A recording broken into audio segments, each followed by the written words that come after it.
This is a tutorial for Solfeggio in C minor. So these are more geared towards like technique ideas to play this.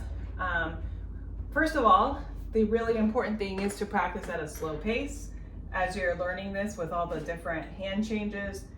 Sometimes the angle of your hands can change, just like at the beginning, we're not coming straight on, but it should come natural to you that you would angle that pointer. And you have the next hand ready. So you're kind of working on those interchanges, but as you're practicing slowly, you can practice the staccato.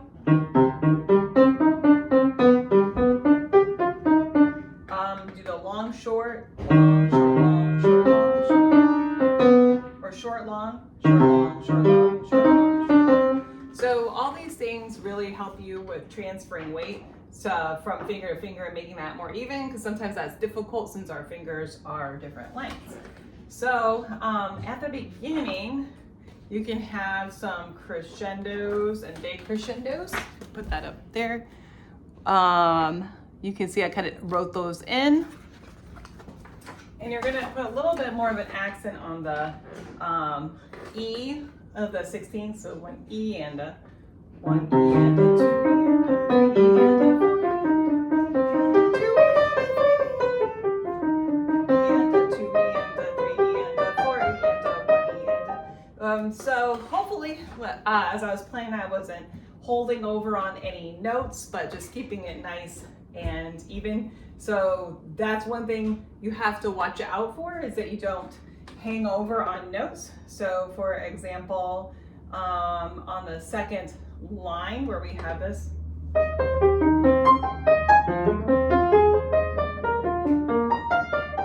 I think it'd be really easy to do this like that, and kind of hold on to that first 16th note that is flagged and not in a grouping. And so just being really careful. Also on that section, again, we're going to emphasize the E and O. You can write in some slurs. I'll show you right here.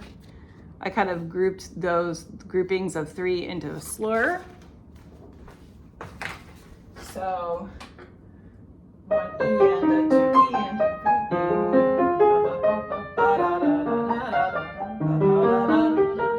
Then we have our part that you were talking about earlier, Noah, about how it's difficult to do these groups of 2 even. I agree.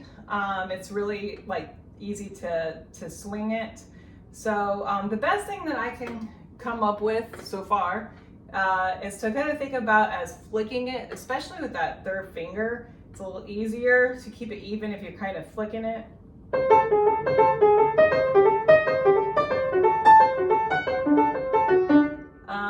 And I'm trying to think of it in your head. Let's see.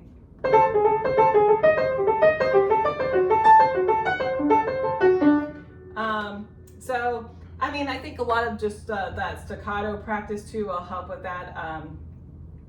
And as we move to the last line where we have our arpeggios. So there, what we can do is a lot of those wrist circles that you've learned about before with arpeggios. So you're going to like start under, over. So as you're moving up, your list is going over. As you start out, you're a little bit more under. You could crescendo those. And then we get to that really soft part where we're doing this. So I probably could even play that softer. So though they don't have to be like super staccato, just attach that left hand. So the right hand stays real relaxed. Your left hand's over on that, and the right hand's under, and you're just taking touch release. Especially on that top note, you're just gonna release it. And then we're having a strong forte. So again, you have that arpeggio where you can do those circles. More touch and release stuff, where we have, all right, so another key point, and again, like we kind of just do that same motif. Now we're just in an F minor. We had done it earlier. We started in C minor, G minor, then we do that same motif in F minor. So you can use those same type of dynamics with those crescendos and decrescendos at the beginning to give the piece some contour and some movement and motion.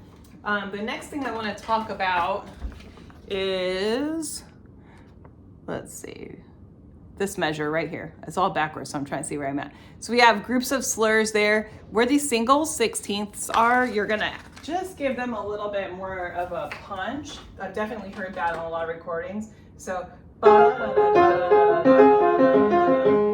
so you're going, and then to here, I think at the next line where you have that D flat, it's really easy to rush into those 16ths. So make sure you're definitely using a metronome when you're practicing with this. Really, every time you're practicing, this is a metronome song that you just really always need to be using it until you've really got it down. So because otherwise you're probably going to give the half rest not enough beats. So 1, 2, 3, and 4, and 2. And then right at that B natural with that D, 1, 2, ba da da da da da da. I gave a little bit more accent on that right hand D flat than I probably should have, but you're gonna have a little tenuto. 1, 2, ba da da da da da da da da da. So there's a couple different things you can do with that turn and the trill. So you can play like I've heard about 3 different ways you can do it. I probably would just do what's written here, most likely. A couple things before you go into the turn trill. You're on an E flat.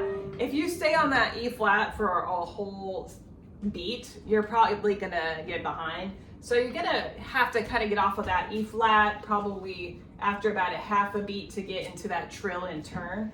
So that trill and turn is gonna have 7 notes in it. So if I'm on that E flat, D, E flat, D, E flat, D, C, D. I see where if I count it. Da, 1, 2, 3, 4, 5, 6, 7. So it's 7 notes. And I probably would make sure that that first group of 4 is, or 3-ish, you know, it's kind of tied over, is with the E flat, and then the turn is with that D, is actually probably how it should be. So it'd be, I'm gonna go slow. Ba, da, da, da, da, da, da, da, like, so I'd connect those 2 probably together. If you don't really want to learn that turn, I think it would be fine too if you did this. Ba, da, da. I've heard it that way, where you're just going ba, da, like that, or you could just do the trill. Ba, da. So it's kind of up to you. I would try to go for the trill turn, but that's kind of up to you a little bit there. Then we have more of the same stuff where we have softs, louds, and softs with those touch release things. And then we really just have our lots of the arpeggios and our final ending that is going to end on that C minor that it started on, basically. So, and then you'll decrescendo into the end. So those are just really some highlights to that Solfeggietto or Solfeggio. I guess there's so many different ways you can play this song. It's very interesting. I was just like researching it, different ways you can pronounce it too. Who knew? So, also, I thought this was kind of interesting when you're practicing with the metronome. You could always use like 8th notes. I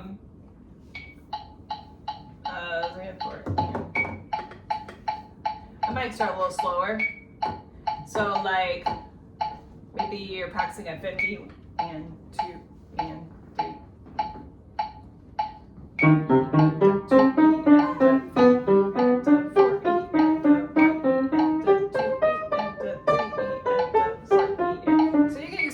That's like like at 50. That's probably a nice little practice tempo to do. So, and actually, you know, maybe beforehand, you know, you could even go further down if you need to. Really, I'm not sure where you're at on tempo right now. So, whatever you need to do. All right, thank you.